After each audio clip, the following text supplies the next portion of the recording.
Have you maybe reflected on your leadership style moving forward?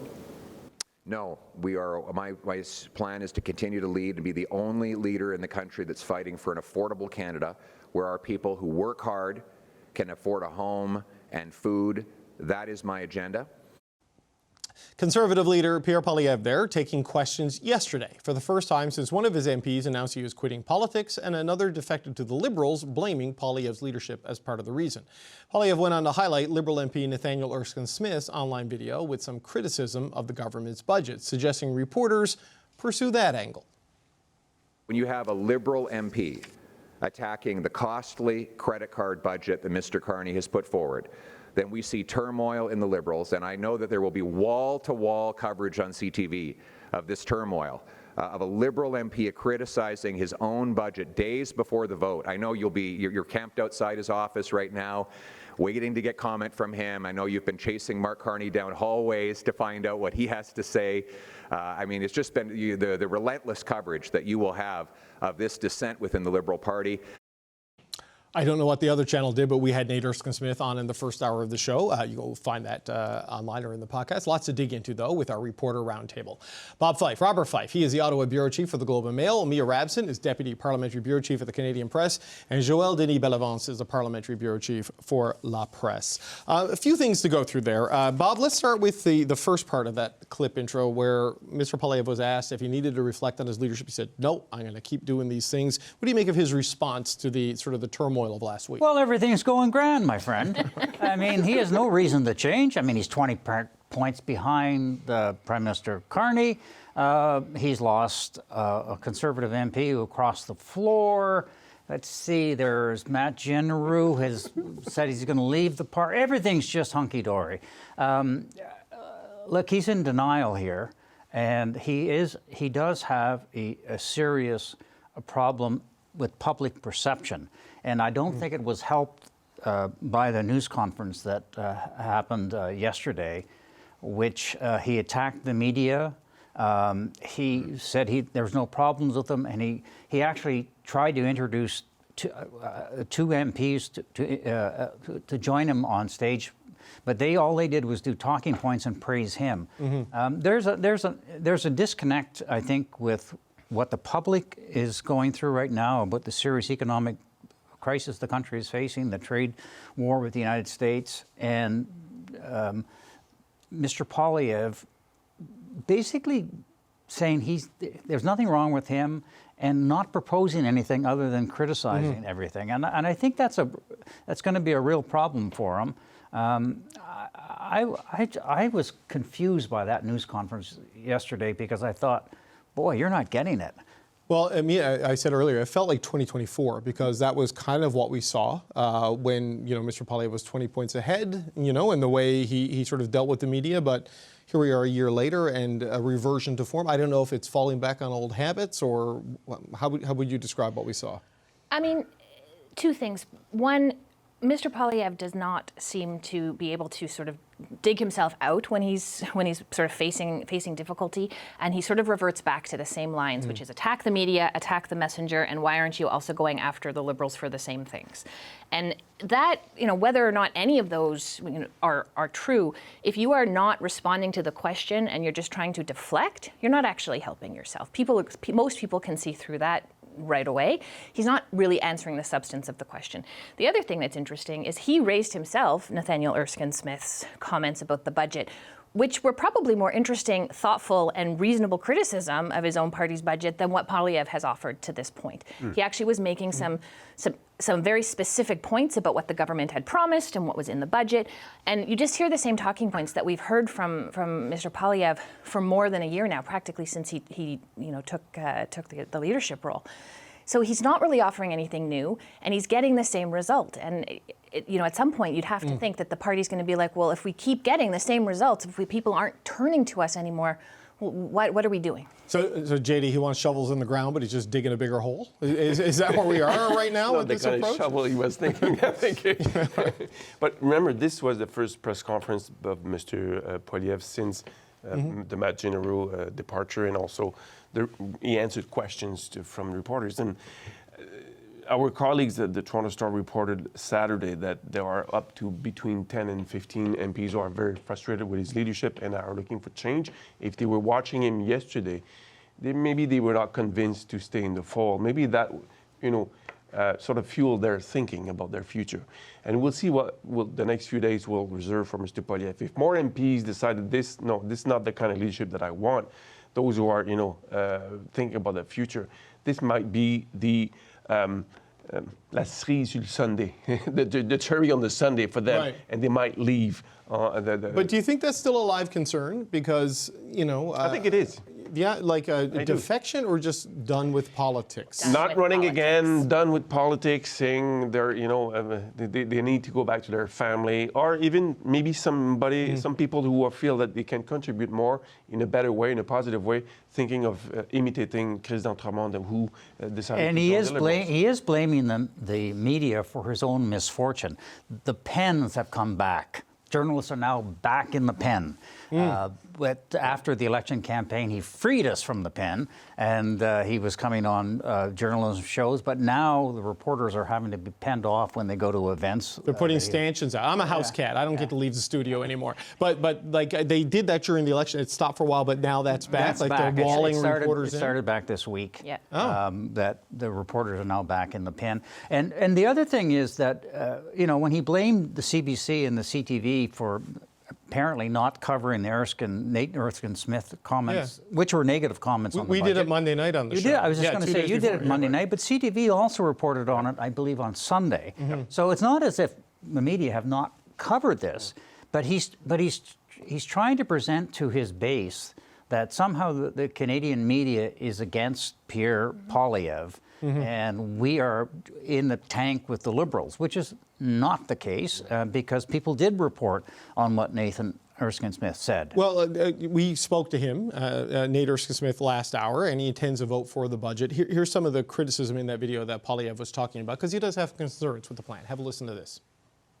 Now, the fiscal frame of spend less to invest more is actually one that I like. Operational books generally in balance, and a capital deficit spending more easily justified. But the budget adds $140 billion in new spending over 5 years, $90 billion net after savings, and only 36% of the net new spending is capital.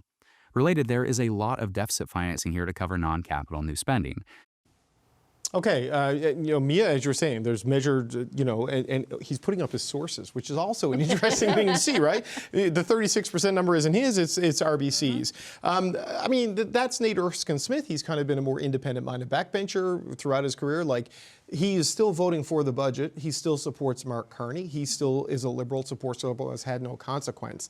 That's not turmoil. That's discussion and debate, right? How should people view that whole thing? That is one of the points I think that Mr. Poilievre was trying to make, is that it's not just the Conservatives that have disagreements, that other parties do as well. But there is only one party where you have people saying, I'm thinking about leaving, I'm thinking about quitting, I don't like the leadership style of my leader. The Liberals obviously have disagreements. We know there's others within the Liberal caucus. They have a whole climate caucus that aren't really thrilled with some of the moves that Mark Carney has made away from some of the climate action of the past. There's no doubt that there is disagreement within that caucus, but I think at the end of the day, Nate Erskine-Smith's point that he doesn't like all of these things in the budget. There's some concerns that he has, but he's still going to vote for it. He's still part of the Liberal Party. He's still supportive of the Liberal Party. We're not seeing that from the Conservatives necessarily in the same, the conversation about what's going on in the Conservative Party is not the same. Well, and in the Trudeau years, there were economic Liberals who were unhappy with where things were, not enough focus on the things that Mark Carney is focusing on now, right? And it's the way you manage not disagreements or criticism of your own coming from your own team. The way you manage that. Was somebody yelling at Mr. Nathan Erskine-Smith for what he was doing? I didn't hear anybody yell, and I think he did his homework and presented it in a very credible way. But the way that the Conservative manage, the Matt Généraux possible departure, Chris d'Entremont decision to join the Liberal Party, it fueled the news because of the way they managed it. So the story was alive longer than it should have been because of the way they managed it. And if I may say, I'd like to quote somebody who's from the Conservative Party, who used to be with the Conservative Party, Dimitri Soudas, who was saying, if they had just said, good luck, we'll see you on the hustings in the next federal election, it would have been a 24-hour story. But it's now a week-long story as a result of the way they managed that. I think it's also worth noting that a year ago, or almost a year ago, we were having this conversation about the Liberals because there were Liberals that were thinking about whether they wanted to leave, and then the finance minister quit the day of the Yeah, exactly. And that did lead to obviously a leadership change. And so, like, this has happened in other parties before. The response has obviously been a little bit different, but the Liberals weren't handling it much better last fall than the Conservatives are handling it now. It happens. It's a different conversation with the Carney Liberals than it is with the Yeah, I mean, right Bob, now. like, I was one of the reporters who first wrote about the letter that all the Liberals are signing. Exactly. And I don't know if that was in bed with the Liberal Party or not, but, you know, it showed that there was real unrest and disagreement there.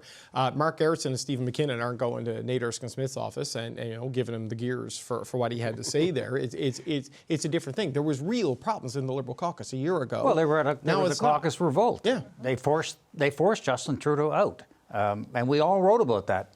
All the media. At that time, Mr. Poilievre was quite happy with the coverage of the media when it was dealing with the Liberals, less so when he's being put on the hot spot.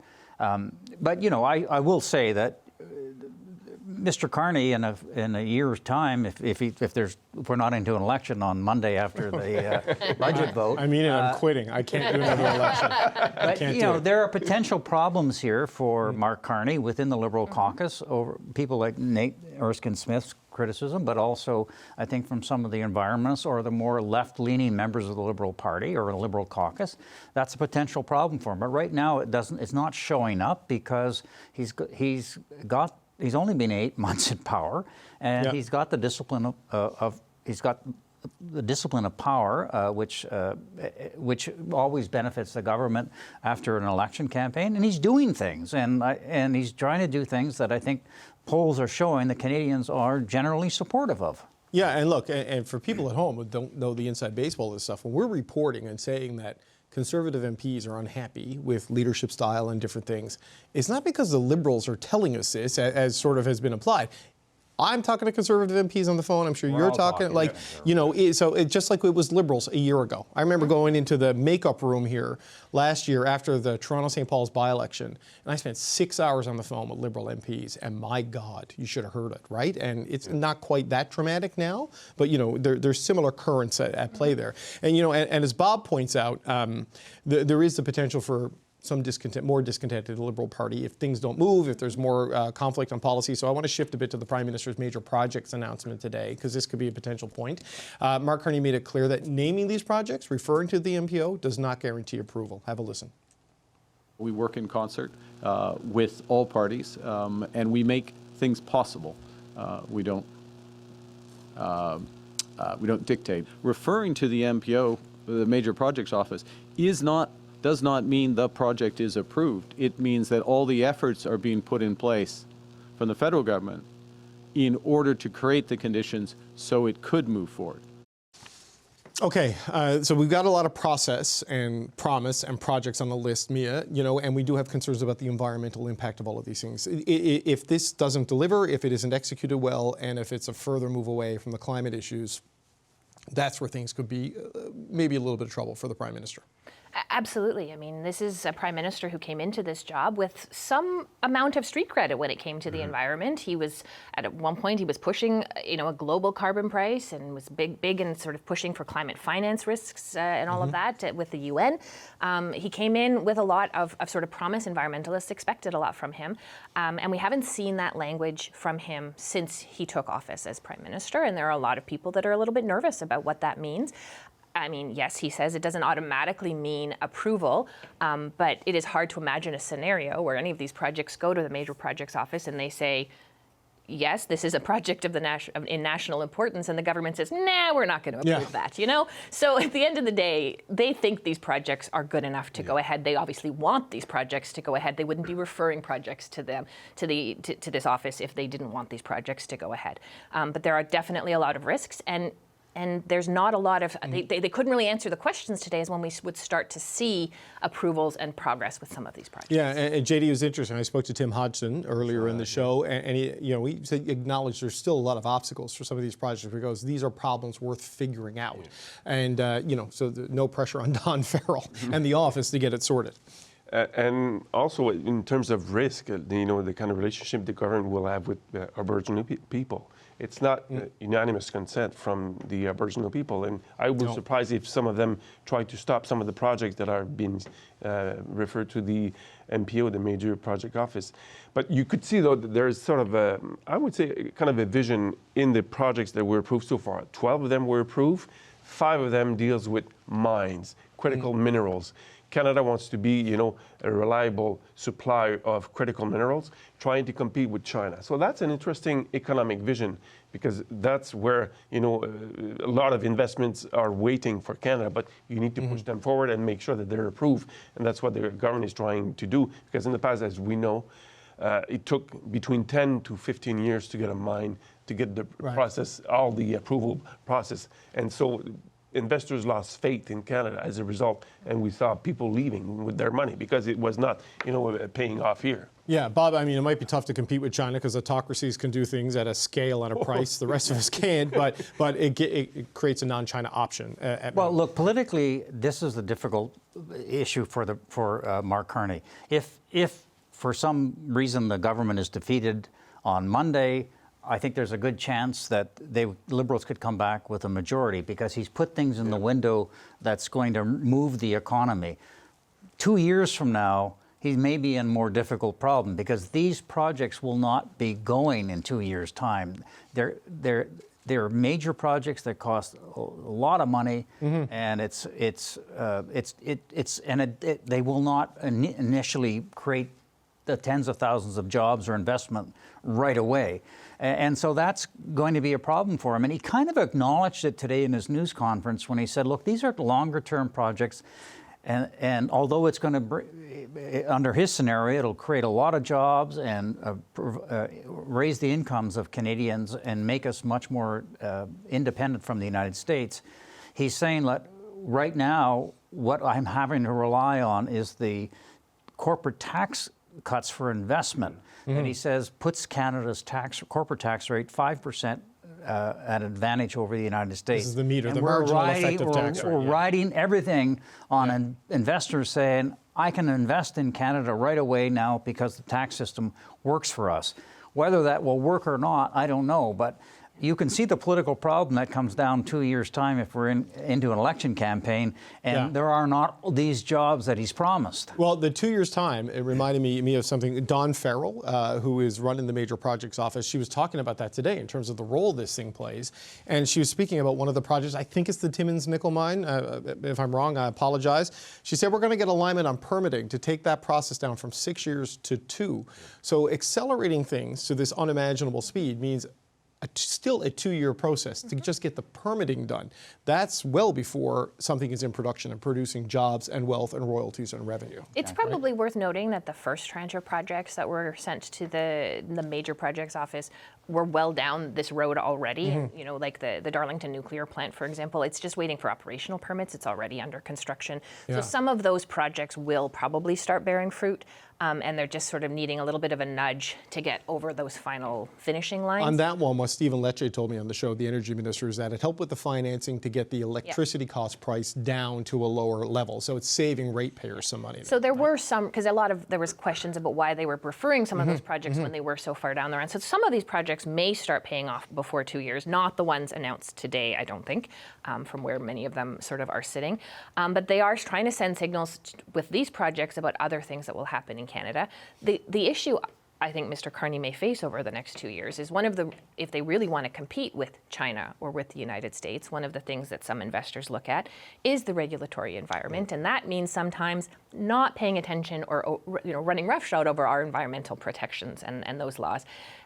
If that is often what has kept Canadian projects from proceeding quickly, as well as the Indigenous rights and treaty rights, which are something that Canada has to reckon with. And those are the two big, I think, sort of question marks over what was announced. Right, and implicit in Dawn Farrell's answer was, our help is to take the 6-year process and move it to 2 years. But if you don't get Dawn Farrell's help, you got a 6-year permitting process. You know what I mean?